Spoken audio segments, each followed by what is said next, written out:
Now I'm excited to introduce our featured speaker, Dr. Katrice Albert, for a Women Leaders podcast live. Behave. Katrice A. Albert is the NCAA's Executive Vice President of Inclusion and Human Resources.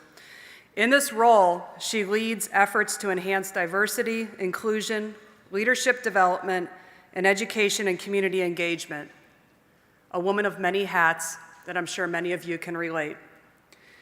Before joining the NCAA, she served in executive capacities with the University of Minnesota System from 2013 through 2017, and at Louisiana State University from 2005 to 2013. She led diversity, inclusion, and equity strategies in both positions.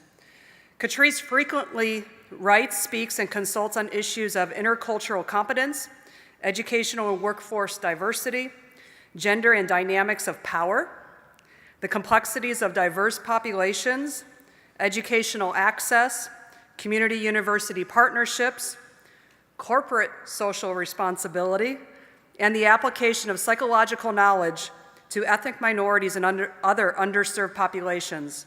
She also serves on the editorial board of the Journal of Community Engagement and Scholarship, and her works have been published in the Journal of Counseling Psychology and the Journal of Counseling and Development. Katrice also is the co-editor of 2 volumes, Trayvon Martin, Race and American Justice, Righting Wrong, and Racial Battle Fatigue in Higher Education, Exposing the Myth of Post-Racial America. Katrice earned a doctoral degree in counseling psychology at Auburn University and completed her clinical internship at the Center for Multicultural Training and Psychology at Boston Medical Center. She holds a master's degree in counseling psychology from the University of Southern Mississippi and graduated, I heard that call out, graduated magna cum laude from Xavier University of Louisiana with a bachelor's degree in psychology. Katrice is absolutely amazing. I can say when she got hired on at the NCAA as executive vice president, from the external seat when I was still at the West Coast Conference, I know there was a wave of optimism that went throughout the membership. Obviously, her credentials are amazing. Her energy is even more amazing, as you'll see today. And now being back in the walls of the NCAA, I can say that that optimism is also, the wave has continued within the organization as we at the NCAA National Office continue to find ways to lead and serve our membership. So please join me in welcoming Katrice Albert to the stage. I still believe it, I'm undefeated. We've been doing this forever. This ain't nothing new. Being good at being better. Your song. Always has something to prove. Breaking records, that's what we do. Touching all the untouchables. Katrice got to pick her own song, which I love. Wow. Thank you for being Thank you here. so much for having me, Patty. Oh my gosh, Katrice. Thank you so much for letting me be here today, y'all. You are the perfect hire at the perfect time. And we're going to talk all about what you've done in your first year and what you're going to do. But as you heard, Lynn read a very long bio. You've had an esteemed career. But talk about not really necessarily how you grew up, but what were the influences in growing up that helped you get where you are today? Yeah, so I'm from a really small community called New Roads, Louisiana. It's about 25 miles west of the capital city of Baton Rouge. I was my parents' only child for 16 years, and then they decided to have my younger brother. So that's a conversation for some wine about like, what are y'all doing? And I grew up with all 4 of my grandparents because they were so young when they had me. My mother said, I had one too young and one too old. My dad's father, had no formal education, and he was a functional illiterate because he stayed back to sharecrop with my great-grandfather so his younger siblings could have access to education.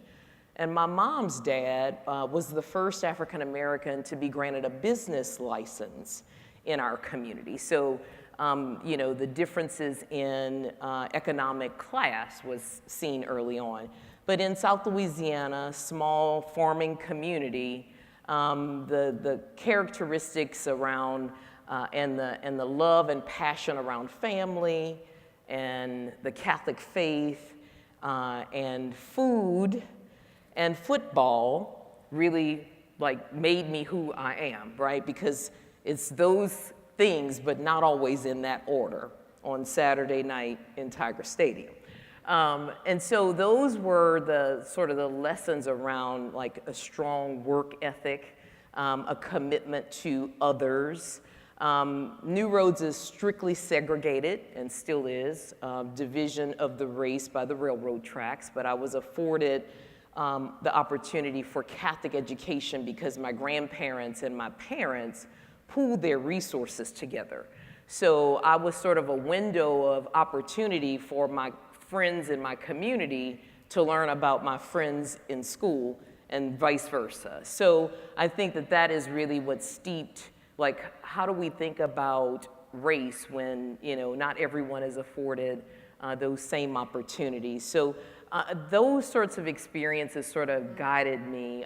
One pivotal moment in my life was when I came back from Boston. As you heard, I did the residency at Boston Medical Center to take my first role at LSU. I was scrambling to finish the PhD because I wanted all four of my grandparents to see me earn this PhD. And really what I was doing was that I was scrambling so that my very best friend could see me because she died a very lonely death of full-blown AIDS. And so Baton Rouge is still, to this day, one of the populations that has the most HIV/AIDS cases, new cases per capita. And so young women, especially women of color, were being infected at alarming rates. And so I didn't know, she just was not well. And so I was racing to try to finish that degree for her. So those were some of the things that really sort of made me who I am. Well, you know, we talk about the F's in this industry, and I thought they were different F's, but now they're food, faith, and football. And family. Think they were fundraising and other things, so we got some new F's, so that's good to know. And you've had such an esteemed career around diversity and inclusion, and you have a consulting firm. Yes.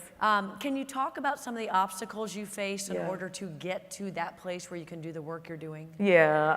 So it's so interesting to think about your career, and as you mentioned, when you just talk to the young woman who asked, how did you get here? You think about all of the support systems that got you to have that advanced career. And then you also think about all the privileges, right? So I knew that I had the privilege of a two-parent household and family members that pool resources for education. I had, in terms of communities of color, I had light skin privilege. I had straight hair privilege. I got into rooms that I would not have otherwise necessarily gotten into, but success is not a straight line. Right. And so, I mean, I can think about many of the sort of obstacles and challenges that happened over the career where you're like kind of stunned that, oh my God, this is really happening. And I can remember being conditionally admitted for my master's program. Like, how is that even possible? I'm an esteemed HBCU alumna, and you're gonna conditionally admit me? And I could have allowed that to stop the academic career, but I said, you know what? I don't care, they're gonna admit me to this program. I just claimed it. When I was at LSU, Katrina happened in 2005. And in one weekend, we admitted over 3,000 students from our sister institutions in New Orleans. And these people had lost everything, and we're trying to get them registered for school. And then they come to campus and they see alums flying the purple and gold Confederate battle jack flag. And so they sort of were like, well, what is this all about? And so they had 7 consecutive protests on the Saturday nights, of home games. So we're dealing with, all of these new students. The field house has been turned into an infirmary. We have a pet shelter in the ag center, and then we're still trying to host football and have these students on campus. And there are lots of moving parts with these protests and external agitators. And it was soul crushing because I was trying to manage all of these constituents who had very valid reasons for their upset, and as well as the alums who said, this is our heritage. And the Black faculty wrote a letter asking me to resign. And that was soul crushing because I wasn't moving in the way in which they wanted me to move. So you mentioned earlier that we're in some of these rooms where we're trying to, move the needle and support voiceless people.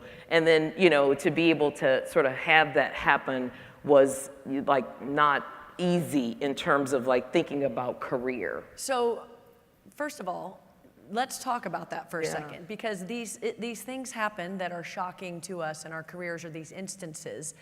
And the key is somehow you were able to move past that and not have it crush you. Right. So how did you do that? So this is the reason why I picked the song, right? Yeah. Undefeated, that the lyrics, she says, fall down one time, get up two times, right? So these lyrics are very meaningful. And, I went to both mentors who were olders and elders, and I went to the students, and I'm like, y'all, you gotta help me here. Our faculty are being, fed things from our students who are like, you gotta move this needle differently. And even though you have multiple constituents that you're trying to manage, the Black faculty wanted, things that were much more aggressive in the ways in which we could manage it. And I actually went to A.P. Turow Jr., who was the first African-American man to register to be a student at LSU. He only lasted 55 days. Wow. Because, he just couldn't manage being the first Black student. And I said, look, AP, we have this relationship. You know who I am. You know I'm trying to stand on your shoulders. You know what I'm trying to do in terms of advancing diversity. Help me here. And he just had a meeting of the minds. And he's like, look, he told the Black faculty, this young woman is put in lots of hard places to have hard conversations. And she's trying to move this needle that is a long haul, right? It's a long haul approach. We can't just knee jerk. And so he was very beneficial in that way. And it just reminded me of like many of the conversations that we've had about how important relationships really are, right? For me to be able to call him and say, I can't believe it. And then of course, I had to eat crow because the faculty run the institution. And so I had to say to them, we have to be in partnership with one another. And I am the main advisor to the provost, and I'm giving her all of the data that she needs in order to make the best decision for the institution. And the ways in which you're thinking about this issue of this purple and gold flag is one piece of data for her. Right. So that, an AP helped them see. I was the first Black student. I didn't graduate from LSU, but I spent 55 days. And here it is, in 2005, we're able to admit 3,000 students, many of whom are students of color at LSU, where we wouldn't have had these opportunities. So, I think you have to understand that even though you look at your mentors and the idols in the field and say, oh my God, she's got it all together, there are obstacles and barriers that those folks have overcome. So it's interesting to ask them that as well. But you fall down one time, you get up twice. Yeah. You've always been in these positions where you are a change agent. Yeah. Just the subject area that you work around, and those are the positions where people are always questioning. You can't, all sides are coming at you. So the relationships and support system is so important. I think it's a message for all of us to know that when you're in these positions, when you're a change agent, whether it's an AD or leader, whoever, you need time and you need support. But I want to go back to, because you've been such a part of our Women of Color initiative as well. You said something earlier about you had straight hair privilege. Yeah. Can you talk about what that is? So there's social capital in communities of color where when you have more features that are much more European. And this is social psychology, that you have entry into places. So many of the folks who have that you can think of that were instrumental in civil rights looked more like the white people that they were talking to and encouraging. And so I know that part of the ability to move in a lot of circles had to do with the levels of social capital and social privilege. Family members who pooled money for me to be able to get into, you know, the schools that I needed. You know, straight hair privilege, fair skin privilege. Those were all sort of social chips that I knew I needed to use to get into doors to be able to say, and I want to, you know, I have to influence you so that others can come. Crack open that door and keep it wide open so others can come behind. I hope everyone listening to this heard that, yeah, you know, we talk about that as women. We've heard those conversations quite a bit with different speakers up here about having to, Jennifer Palmieri talked about it yesterday about some of the issues with Hillary, but everyone in this room needs to hear for people of color, particularly women, that you have to think about these things and the rest of us just get to show up. Right. And so how do we all do a better job of having these conversations on our campus around diversity and inclusion and really moving the needle on these issues now? How do we have these conversations? Yeah. How do we even start to have real conversations like this? Yeah, so I'm totally infatuated with Anthony Bourdain. And, you know, I was so disappointed and heartbroken because I didn't realize he was in so much pain. Because he just looked like he had the best job on earth. And I would say to my partner, Brandon, I mean, he's truly a chief diversity officer, right? Because he's going into these cultures and then having a meal with someone and building relationships and learning about them. And he talked about travel changing you, right? And that you have the ability to, when you have the ability to travel, that food and culture and people and landscape are absolutely inseparable, but travel changes you and you have the ability to be changed while you're changing others. And so I think a lot about that comment around the ways in which we should be thinking about inclusion on our campuses.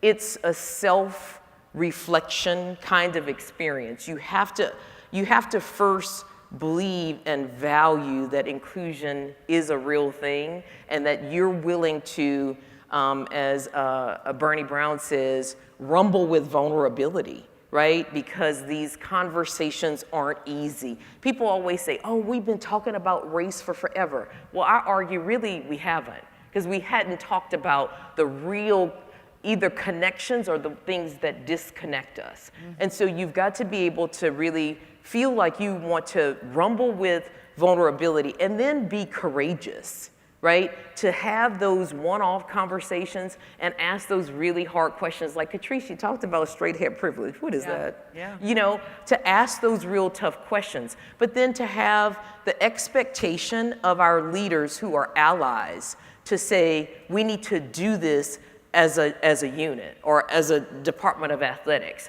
to lean on those allies and to really and truly have higher expectations of the leaders who don't.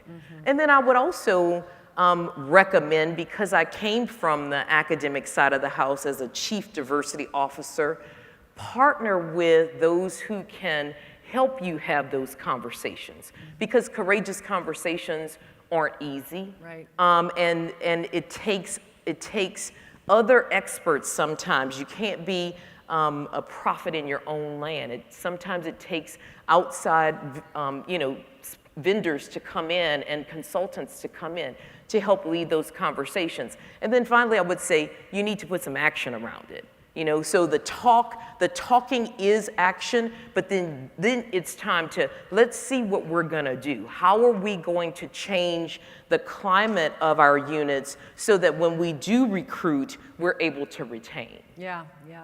And so at the NCAA, you have, I think that, you know, Lynn listed like 9 jobs. And I know Mark, when he was talking about this hiring process, he's like, yeah, this is a big job. And so do you have, we said 2 to 3, Yeah, one or sure. two big initiatives that you're really focused on Yeah, right so now? we're very excited to support the Board of Governors committee to promote cultural diversity and equity. And as many of you know, that was an ad hoc committee in 2016, and the board regularized it. And so their presidents and commissioners, Jackie McWilliams is on our committee, to really advance the presidential pledge and take that to 2.0.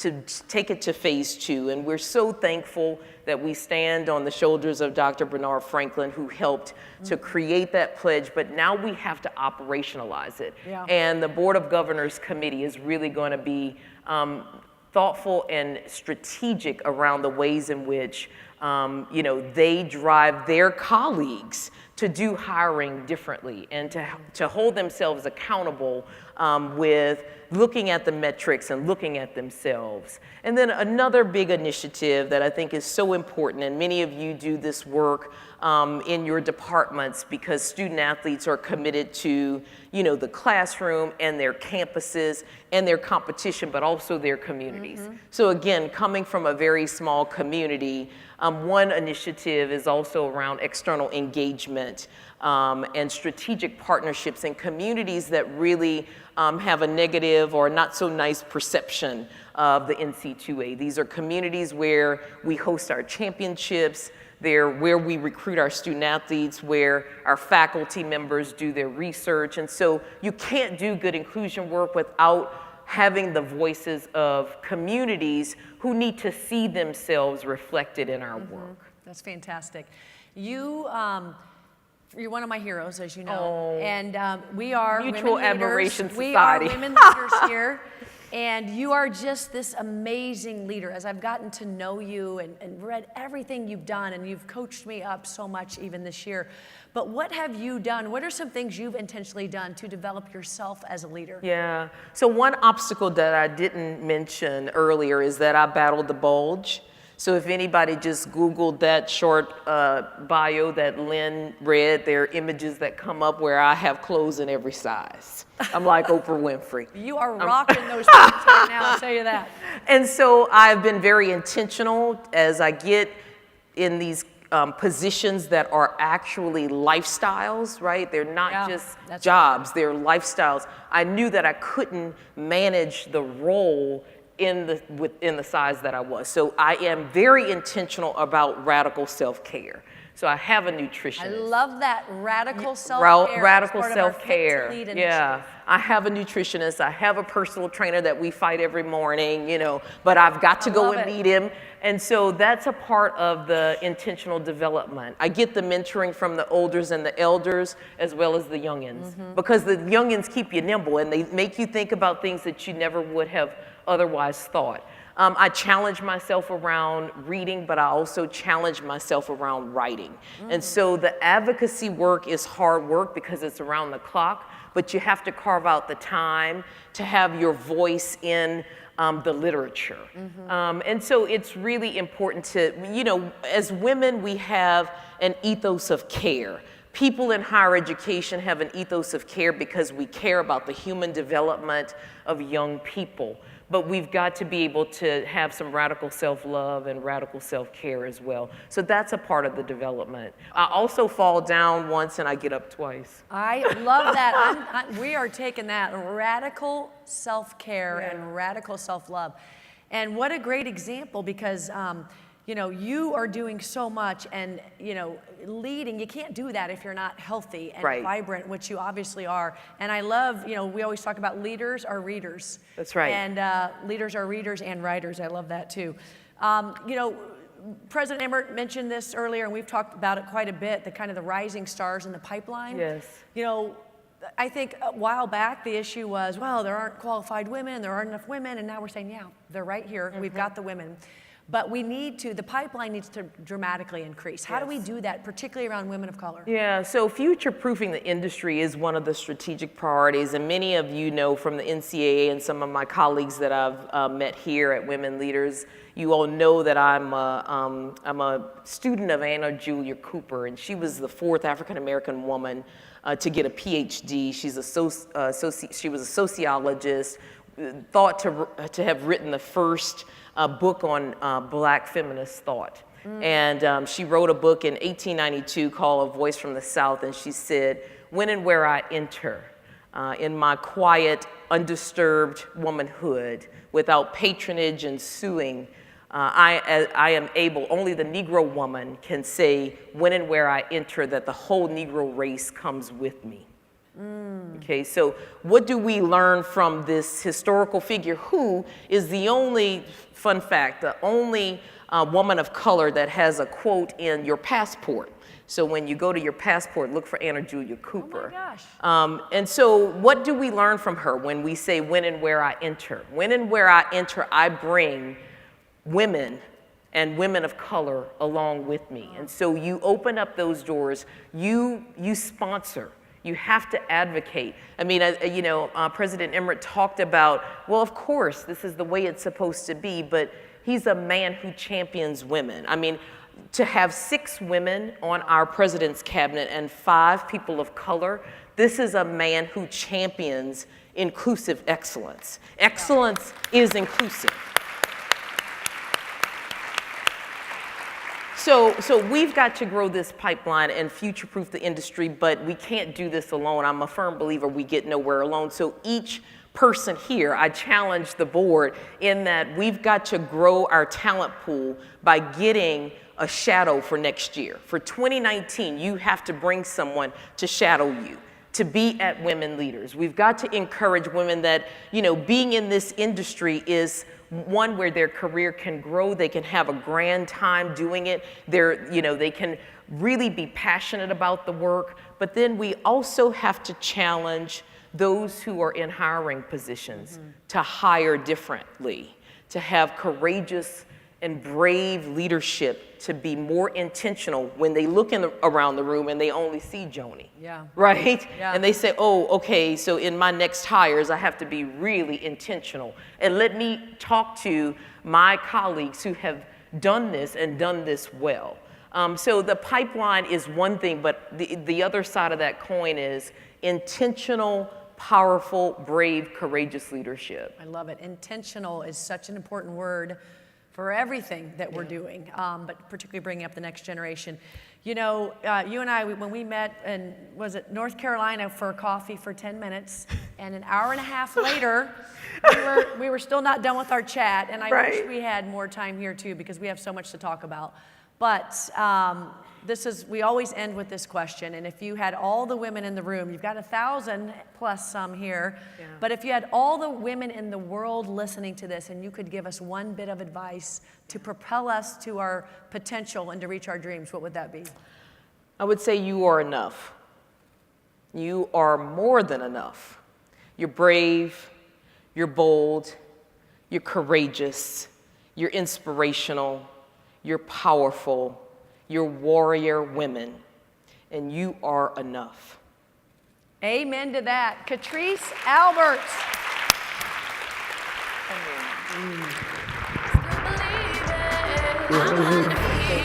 So good. Enough. Yeah. You are enough. Being good at being better.